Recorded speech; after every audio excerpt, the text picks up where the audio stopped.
చేసేటటువంటి వాళ్ళు కానీ ఈ యొక్క కోటరీలో లేరు. జగన్మోహన్ రెడ్డి గారి చుట్టూ ఉన్నటువంటి వాళ్ళందరూ కూడా ఆయన్ని మిస్గైడ్ చేస్తూ ఉన్నారన్నటువంటి విషయం నేను తెలియజేస్తూ ఉన్నాను. నేను ఒక్కటే ఆలోచిస్తూ ఉన్నా, మీరు కూడా కోటరీలో భాగస్వాములే కదా అని మీడియా మిత్రులు కూడా చాలాసార్లు ప్రశ్నించారు. నేను ఒకటే చెప్తా ఉన్నా, సంవత్సర రోజులుగా మీరు నమ్మినా నమ్మకుండా మీరు సెటైర్లు వేసినా నేను వ్యవసాయం చేసుకుంటానే ఉన్నాను.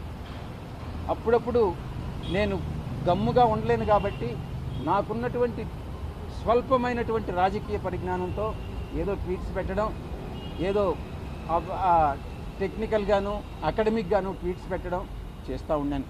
అంతేగాని నేను జగన్మోహన్ రెడ్డి గారిని విమర్శించడమో లేకుండా ఉంటే ఇంకొక రాజకీయ పార్టీని విమర్శించడమో నేను చేయలే. అయినప్పటికీ కూడా జగన్మోహన్ రెడ్డి గారే నన్ను విమర్శించారు. ఆయన నేను ప్రలోభాలకు లొంగానన్నారు. నేను అడుగుతా ఉన్నా, అదే ప్రలోభాలకు లొంగుంటే నేను ఈరోజు లక్షల కోట్లు ఆర్జించుండేవాడిని. నాకు అది నేను నమ్మినటువంటి ఆ వెంకటేశ్వర స్వామి సాక్షిగా చెప్తా ఉన్నా, ఎవరి దగ్గర విజయసాయిరెడ్డి డబ్బులు ఆశించి చేయి చాచలేదు, భవిష్యత్తులో అటువంటి చాచే అవకాశం లేదు అని నేను ఈ పత్రికాముఖంగా తెలియజేసుకుంటా ఉన్నా. జగన్మోహన్ రెడ్డి గారు ఈ స్టేట్మెంట్ విత్డ్రా చేసుకోవాలి. చంద్రబాబు నాయుడు గారు చేస్తున్నటువంటి ఈ హరాస్మెంట్ ఏదైతే ఉందో అది నిలపాలి. ఇవి రెండూ జరగాలంటే తిరిగి రాజకీయ రంగ ప్రవేశం చేయాలి. అది ఏ విధంగా అన్నటువంటిది నేను మీకు తెలియజేసుకుంటా. ఇక కోటరీ విషయానికి వస్తే, నేను వ్యవసాయదారుని. ఈరోజు వ్యవసాయం చేసేటప్పుడు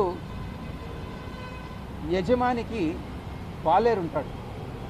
పాలేరు ఎడ్ల బండి తోలుతాడు, బండిలో ఎరువులు తోలుతాడు, అదే బండిలో పెస్టిసైడ్స్ తోలుతాడు, అదే బండిలో అదే ఎద్దులతో దుక్క దున్నిస్తాడు, అదే దాంతో హార్వెస్టింగ్ చేస్తారు.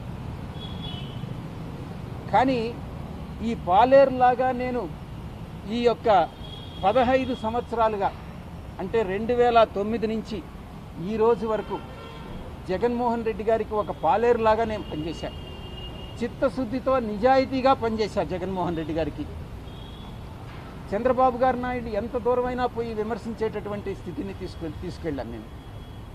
కానీ జగన్మోహన్ రెడ్డి గారు నాకు ఇచ్చినటువంటి రివార్డ్ ఏందని అంటే, పొగబెట్టి బయటకు పంపించడం, కోటరీ మాటలు నమ్మి. ఇది ఆయన చేసినటువంటి నాకు సహాయం. ఒక పాలేరుగా పనిచేసినటువంటి నేను, పాలేరులాగా పనిచేసినటువంటి నేను, ఒకవైపు అయితే కోటరీలో మీరు అనుకున్నట్టు నేను భాగస్వామిని కావచ్చు, ఆ కోటరీలో ఉన్నటువంటి చాలామంది సభ్యులు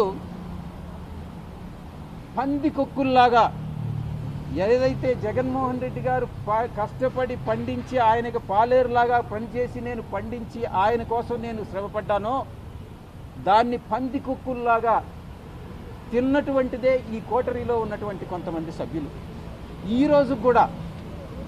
రోజు కూడా వాళ్ళు తింటూనే ఉన్నారు, జగన్మోహన్ రెడ్డి గారు చూస్తూనే ఉన్నారు. ఈ కోటరీని నమ్ముకున్నంత కాలం జగన్మోహన్ రెడ్డి గారు అధికారంలోకి వచ్చేటటువంటి ప్రసక్తి లేదు. ఎన్ని పాదయాత్రలు చేసినా కూడా అవకాశం లేదు. ఆయనకి ఒక రాజకీయ ప్రణాళికాబద్ధంగా ముందుకెళ్తేనే ఆయన తిరిగి అధికారంలోకి వచ్చేటటువంటి అవకాశం ఉంటుంది. మిగతా చాలామంది అడుగుతూ ఉన్నారు, చాలామంది అడిగారు ఏ రాజకీయ పార్టీలో మీరు చేరతారోనని.